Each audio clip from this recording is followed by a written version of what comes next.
Beast responds, Keemstar? Okay, obviously this never happened. That's just a joke. But like, bro, what do you think you're saying at this point?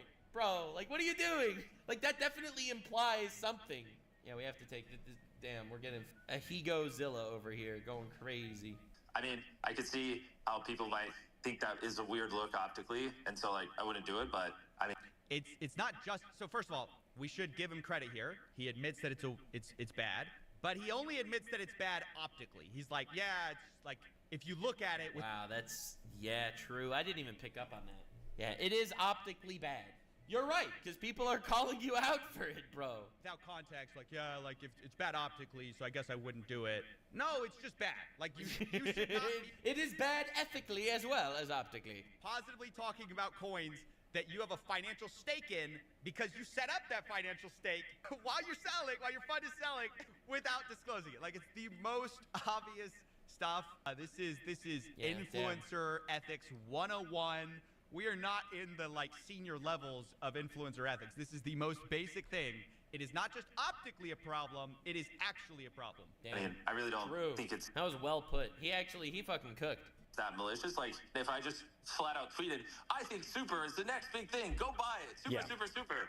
Like I think this is a different conversation. That's the kind of stuff actual people do. You know what I mean? And like actually stupid people do. Yeah, no one says go buy this coin or then they end up in jail. If you say go buy this coin and you actually have stake in the coin and shit, then you go to jail. No. You want to know how to be an influencer? It's by influencing. It's not directly controlling your army of sheep with mind control powers. Like, yeah, all right. Most people who are trying to like pump coins know that they can get in trouble by going, go do this explicitly, buy. Instead, most people go like eyeball emoji. Like most people do like subtle stuff.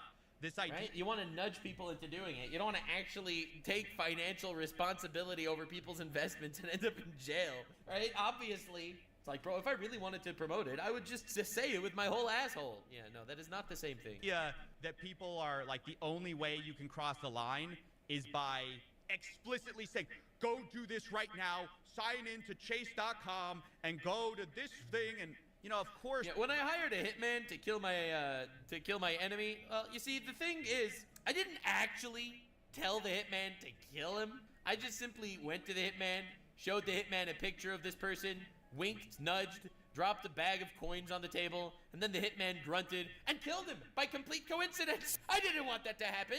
There's levels to this stuff, but the idea that the only way it could be a problem is if you said explicitly, go buy, is just being willfully ignorant about how this stuff works in practice. And also how your influence affects people. Again, I'm not even saying that this was an explicit pump and dump. I don't think we have enough evidence for that, but you're just supposed to hit them, Ice King. We do have evidence that this is extremely shady. Hit them, not hit them. True.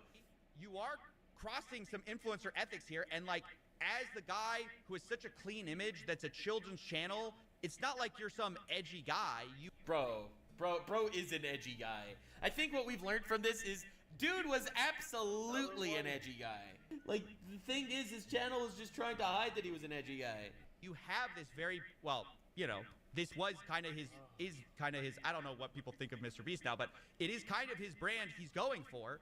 And so, I don't know, I just would think that he would see this very much more clearly, and then that's what makes me think it's more of a dodge than anything. It's like, it's absolutely a dodge. See, the thing is, the things that Mr. Beast actually took accountability for in the interview were generally things that like you could chalk up to dumb mistakes, being dumb, not being malicious. Like even the illegal lottery thing, which to be honest, I think he probably did do an illegal lottery. But the fact that he wasn't willing to admit it, because obviously he doesn't want to admit to a fucking crime on an interview, right? Like in the public. I do think that that's kind of the vibe he went for. Like, he's not going to admit to any actual wrongdoing, right? Which, again, as his PR guy, I would have agreed. But honestly, what do I think is the truth? I don't know. Bro deleted all the footage of it and then said, I'm going to have my team comb the footage. All right, dude. After you delete the footage, you're going to have your team comb the footage? He, of all people, should understand why you shouldn't be doing this. Yeah, scammer. So it was just interesting too because he never said I was a scammer. I love this so much. But Coffee never said I was a scammer, right? Because CoffeeZilla actually says facts. And factually speaking, we don't know what his intent was. We don't know what happened. We don't know if he was actually legitimately a real ass scammer. So Coffee didn't say it. But this is like the interesting Mr. Beast defense saying, but Coffee didn't call me a scammer. He didn't use that word. Yeah, That's true. That's true. I said it was shady. I did not say it was he's a scammer. Right, but that doesn't like validate you. Oh my god. Damn, I'm like, I so badly want to leak something. I will not. I'm not leaking anything. But yeah, it's a classic example. Well, CoffeeZilla didn't call him a scammer. so many comments on it. Just, right. A lot of people just want to drive, whatever. People who don't like me, like you said in the video, are not going to like me, and they're, going to run with it. People who do like me are going to be like, oh, it was managed by fund. And that is such an out of context, CoffeeZilla statement. In CoffeeZilla's previous video said, if you don't like Mr. Beast, you're gonna look at this in a bad way. If you like Mr. Beast, you're gonna think that he has an answer to everything. That's what CoffeeZilla said, but what CoffeeZilla was actually saying is, it is incredibly shady. It is super, mega shady. That said, if you want to look at Mr. Beast like he's the villain, you're gonna say he's like an antichrist scammer. If you want to look at him like he's a hero and you love him, well then you're gonna find a way to get out of everything. But objectively, it's shady. That's what he said. Jimmy has answers for everything, which, No, he doesn't. Wait, that's not what I said. I said if you want to believe Mr. Beast, there are scapegoats at every turn, which I do believe is true. You can just believe that, Jason Williams was in charge of everything.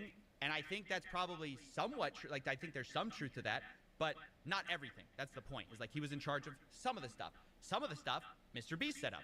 Some of the stuff, Mr. Beast was involved in.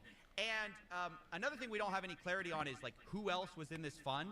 I've tried to ask so many people, including Jimmy, obviously, and I have not gotten any transparency about this. Yeah, because Mr. Beast would never do an interview with CoffeeZilla because he would literally rip him to shreds. So, obviously, he's never, ever going to do it. CoffeeZilla's not going to budge on this shit. See, someone like Oompaville, who, by the way, I have a lot of respect for, I know I see a lot of people calling it a puff piece. It's not a puff piece, okay? Just because, he didn't fight viciously everywhere, that's on the one hand. But he did ask him questions and got Mr. Beast's responses, and it's up to the community to check and decide what they think of the responses. I think that Oompaville did a good job, and I think it was smart of Mr. Beast to go to Oomp. All in all, I think it was a really positive direction to take this story forward, in my opinion.